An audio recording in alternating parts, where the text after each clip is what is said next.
बेटा आज हमारा जो प्रकरण है वो रहेगा आओ मिलकर बचाएं। और आओ मिलकर बचाएं ये किसने लिखा है? निर्मला पुतुल। थोड़ा सा मैं पहले इसके बारे में जानकारी दे दूं। जो निर्मला पुतुल है, जो इसकी कवित्री है, उनका जन्म आदिवासी परिवार में हुआ था। शुरू में इनका जीवन संघर्ष में रहा, लेकिन घर में पढ़ाई का वातावरण था। पिता और चाचा शिक्षक थे, इसीलिए इन्हें शिक्षा का अवसर मिला।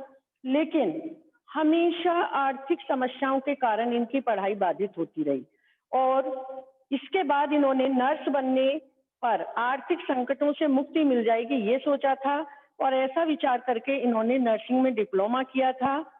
ये पूरी तरह संथाली समाज और उसके राग बोध से जुड़ी हुई थी। वो चाहती हैं जो हमारा आदिवासी क्षेत्र है वो अपने मूल स्वरूप में रहे, क्योंकि आज आदिवासी क्षेत्रों में शहरी प्रभाव बढ़ता जा रहा है, शहरीकरण बढ़ता जा रहा है।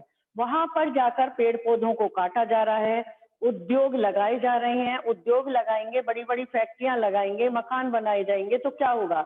जो वहां की हरी भरी धरती है वो प्रदूषण की समस्या पैदा होती चली जाएगी, पेड़ कटते चले जाएंगे, भूमि बंजर बनती चली जाएगी। और शहरी लोगों के वहां पर जाने के कारण, शहरीकरण के कारण वहां के लोग अपनी संस्कृति, अपनी परंपराएं उनको भूलते जा रहे हैं। कवित्री चाहती है कि लोग अपनी मूल संस्कृति से जुड़े रहें, उनके जो गुण है या अवगुण है उन्हें बनाए रखें। तो यहाँ पर ये कविता इसी से संबंधित है कि यहाँ ये जो आओ मिलकर बचाएं कविता निर्मला पुतुल ने लिखी है, ये प्रकृति प्रेम और संस्कृति प्रेम की कहानी है। इसमें जो कवित्री है निर्मला पुतुल झारखंड के संथाली रंग और जीवन शैली को बचाना चाहती हैं। वो चाहती हैं कि जैसे पहले था वैसे ही हमारी संस्कृति बची रहे। अपनी बस्तियों को शहरी संस्कृति से बचाकर झारखंड की माटी के रंग में वो रंगना चाहती हैं कि शहरी प्रभाव से बची रहे। शहरी प्रभाव के कारण क्या हो रहा है? जो परिवेश है वो अब संस्कृति की ओर बढ़ता जा रहा है। जो शहरों में हो रहा है वही आदिवासी समाजों में हो रहा है। वहां के रहन सहन, वहां के पहनावे, वहां के खान पान सब बदलते जा रहे हैं। वहां के लोग जो संघर्षशील हैं, जुझारू हैं, वो भी शहरीकरण के प्रभाव में आकर जो अपनी स्वाभाविक क्रियाएं हैं उनको भूलते जा रहे हैं। तो कविता यहाँ इस कविता में कवित्री ने आदिवासी क्षेत्र के संथला, जो भारत के पूर्वी भारत में आता है, विशेषकर संथाल परगना, संथाल क्षेत्र, उनके लोगों से अपनी संस्कृति को, मूल संस्कृति को बचाने का आग्रह किया है। वो कहते हैं कि अपने क्षेत्र को शहरीकरण से बचाकर अपने मूल रूप में हम उसे स्वीकार करें। वहां के लोग अभी भी वहां नाच गाने के लिए आंगन हो, वहां बच्चों के खेलने के लिए मैदान हो, शहरीकरण के प्रभाव से दूर बड़े बूढ़ों के लिए पहाड़ों की शांति हो, पर्वतीय क्षेत्र है, पहाड़ों की शांति हो। वहां पहले जैसा धनुष की, जो धनुष बाण प्रयोग करते थे, उनकी धनुष और बाण हो, वहां पर कुल्हाड़ी जिससे लकड़ियां आदि काटते थे, वो जो फसलों की लहलाहट है, हरियाली है, सब कुछ बना रहे। जो उनके मन का चालाकी ना होकर, जैसे शहरों में होती है ना, वो चालाकी ना होकर वो भोले भाले हैं, वो भोलापन उनका बना रहे। वो कवित्री ये चाहती है, इसी के लिए उन्होंने ये कविता लिखी है, आओ मिलकर बचाएं। तो आइए अब हम इस कविता का बेटा अर्थ समझते हैं। आओ मिलकर बचाएं। अपनी बस्तियों को नंगी होने से, शहर की आबो हवा से बचाएं उसे, बचाएं डूबने से पूरी की पूरी बस्ती को हड्डियां में। क्या कहना चाहती हैं यहाँ पर कवित्री? यहाँ कवित्री ने कहा है कि अपने परिवेश को हमें शहरी अपसंस्कृति से बचाना होगा। अपनी बस्तियों को शहरी प्रभाव के कारण जो हमारी मर्यादाएं टूटती जा रही हैं, समाप्त होती जा रही हैं, उनको हमें बचाना होगा। अपनी बस्तियों को जो शहरी प्रभाव के कारण जो वस्त्र तन ढकने के काम आते थे, अब उन आदिवासी बस्तियों में भी तन दिखाने की होड़ लगी हुई है। तो हमें अपनी संस्कृति को शहरी प्रभाव से बचाना होगा। वहां की जमीन पर जो पेड़ पौधे हैं उन्हें लगातार काटा जा रहा है। वहां पेड़ पौधों को काटने से मानो बचाएं डूबने से पूरी की पूरी बस्ती को, हड्डियां माने हड्डियों के ढेर में। अगर इसी तरह वहां उस तरह की कटाई, पेड़ पौधों की कटाई चलती रही तो पूरी की पूरी बस्ती एक दिन हड्डियों के ढेर में बदल जाएगी। वहां पर प्रदूषण, सारा वातावरण प्रदूषित हो जाएगा। तो हमें अपनी बस्ती को, संथाल क्षेत्र को, संथाल परगना को, आदिवासी क्षेत्र को किससे बचाना है? शहरी प्रभावीकरण से। अपनी बस्तियों को शहरों के प्रभाव से बचाना है। जो हमारी मर्यादाएं टूट रही हैं शहरी प्रभाव के कारण और निर्लज्ज हो रही हैं, ये कहना नंगी होना, निर्लज्ज होना। जो वस्त्र तन ढकने के लिए थे अब वो तन को दिखाने के लिए मानो होड़ लगी हुई है उनमें। तो हमें उस शहरी प्रभावीकरण से स्वयं को बचाना होगा, अपनी बस्ती को, अपने क्षेत्रों को बचाना होगा। और निरंतर पेड़ों की कटाई के कारण जो धरती पर पेड़ हैं उनको काटने से जो धरती नंगी होती जा रही है तो वातावरण प्रदूषित होता जा रहा है। तो अपने वातावरण इसी तरह अगर प्रदूषित होता रहा तो एक दिन पूरी की पूरी बस्ती हत्तियों का ढेर बनकर रह जाएगी। आगे वो क्या कहना चाहती हैं? अपने चेहरे पर संथाल परगना की माटी का रंग, भाषा में झारखंडीपन, ठंडी होती दिनचर्या में जीवन की गर्माहट, मन का हरापन, भोलापन, दिल का अक्खड़पन, जुझारूपन की क्या क्या बचा कर रखना होगा, क्या क्या बचाने के लिए वो कह रही हैं कि अभी भी जो संथाल क्षेत्र है, परगना माँ कहते हैं क्षेत्र, संथाल है पूर्वी भारत और झारखंड का आदिवासी क्षेत्र, उसे कहा है इन्होंने संथाल। तो संथाल क्षेत्र के लोगों को अपने प्रादेशिक गुणों को बचाकर रखना होगा। अपने जो अपने प्रदेश के गुण हैं उन्हें बचाकर रखना होगा। उनके चेहरे पर, हमें अपने चेहरे पर, यहाँ रहने वाले लोगों को अपने चेहरे पर, झारखंड के आदिवासी लोगों को अपने उनके चेहरे पर संथाल क्षेत्र की मिट्टी का रंग ही चमकना चाहिए, उसका प्रभाव दिखाई देना चाहिए अपने क्षेत्र का। भाषा भी वही होनी चाहिए झारखंडी, भाषा में भी झारखंडीपन होना चाहिए, अपनी भाषा को नहीं भूलना है हमें। शहरी प्रभाव के कारण, ठहराव के कारण जो ठंडी होती दिनचर्या, ठंडी माने हमारा जीवन जो उत्साहहीन हो गया है, उत्साहहीन हो गया है, हमारे जीवन का जो उत्साह नष्ट हो गया है तो उसे हमें बचाकर रखना होगा। जीवन की गर्माहट, उस उत्साह को फिर से, जीवन की गर्माहट, उस उत्साह को फिर लौटाना होगा। फिर हमें अपने जीवन में गर्माहट भरनी होगी, उत्साह को उत्पन्न करना होगा, ऐसे कार्य करने होंगे जिससे वो जो उत्साह समाप्त हो गया वो उत्साह पुनः लौटाए।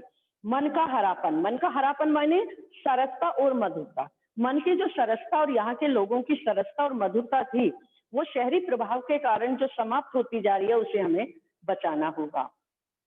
और क्या बचाना होगा? भोलापन दिल का, जो चालाकी है, चालाकी से दूर, जो यहाँ के लोग जो शहरी क्षेत्रों में चालाकी से, स्वार्थ की भावना से युक्त लोग रहते हैं उनसे दूर, जो यहाँ के लोगों को है उनसे दूर रहकर मन के भोलेपन को बचाना होगा। और अक्खड़पन कहते हैं बात बात में गर्म होकर तन जाना, एक बात पर अड़ जाना उसको, और जुझारूपन माने संघर्ष, इन भावनाओं को बचाना होगा। जो संघर्ष करते हैं, लगातार कठिन परिश्रम करते हैं, उसे बचाना होगा। किस किस को बचाना होगा?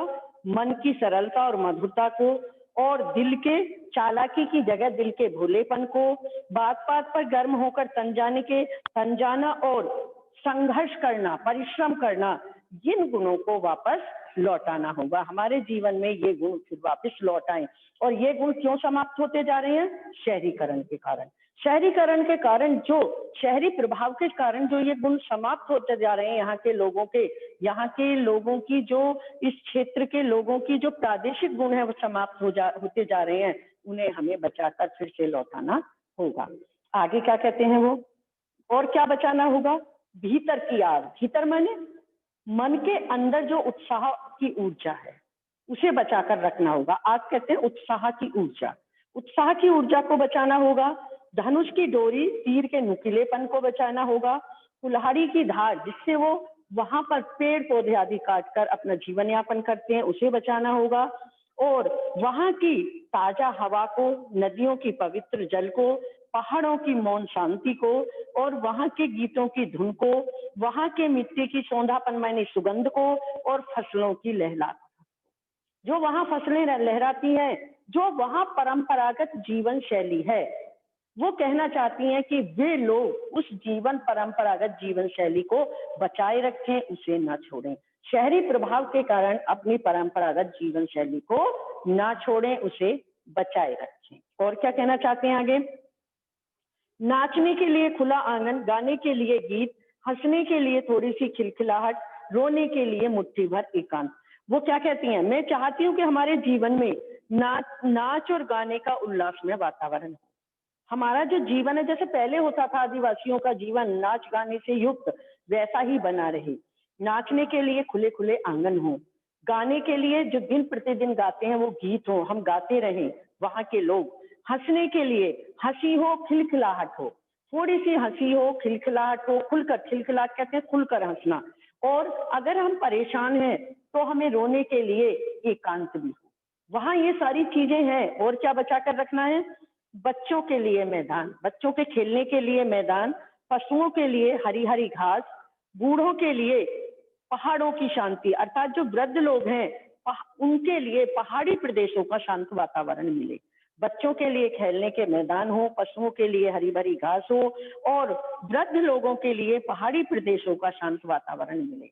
इन सबको वो अपने वहां से बचा कर रखना चाहती है, जो शहरी प्रभाव के कारण समाप्त होते जा रहे हैं। आगे क्या कहते हैं? और इस अविश्वास भरे दौर में थोड़ा सा विश्वास, थोड़ी सी उम्मीद, थोड़े से सपने, आओ मिलकर बचाएं। इस अविश्वास, यद्यपि आज चारों ओर किसका वातावरण बना हुआ है? संदेह का। कोई किसी पर विश्वास नहीं करता। जैसे शहरों में नहीं करते, उसी तरह अब वहां भी होने लगा है आदिवासी क्षेत्रों में। तो यद्यपि आज चारों ओर संदेह का वातावरण बना हुआ है, कोई किसी पर विश्वास नहीं करता, लेकिन ऐसे वातावरण में भी आपसी विश्वास को और आपसी आशा को हमें बनाए रखना होगा। थोड़ी सा विश्वास, थोड़ी सी उम्मीद, उम्मीद माने आशा। हमें अपने आपसी विश्वास और आशा को बनाए रखना होगा, और थोड़े से अपने सपनों को भी जीवित रखना होगा। हमें अपने सपनों को भी जीवित रखना होगा। आओ मिलकर बचाएं। क्या क्या मिलकर बचाएं? क्योंकि इस दौर में भी बचाने को बहुत कुछ बचा है अब भी हमारे पास। ऐसा नहीं है, वो कहती हैं कि सब कुछ समाप्त हो गया शहरी प्रभाव के कारण। अभी भी हमारे पास बहुत कुछ है, जिसमें अपनी संस्कृति, अपने प्रादेशिक गुण, अपनी भाषा, अपने क्षेत्र की मिट्टी का प्रभाव, बहुत सारी चीजें हैं जिन्हें हम अभी भी बचा सकते हैं। तो आओ उन सारी चीजों को बचाएं, क्योंकि अभी बचाने के लिए हमारे पास बहुत कुछ बचा है। मैंने पहले भी आपको बताया था कि कवित्री पूरी तरह अपने संथाल क्षेत्र के आदिवासी क्षेत्र से जुड़ी हुई है, और वो चाहती है कि शहरी प्रभाव के कारण यहाँ के लोग शहरीकरण के वशीकरण में ना आए। जो उनके स्वाभाविक गुण हैं, जुझारूपन, अक्खड़पन, संघर्ष करने की भावना, इन सब गुणों को बचाए रखें। तो ये था आपका बेटा कि आओ मिलकर बचाएं। यहाँ कवित्री ने बताया है कि हमें किस किस चीज को बचाना होगा।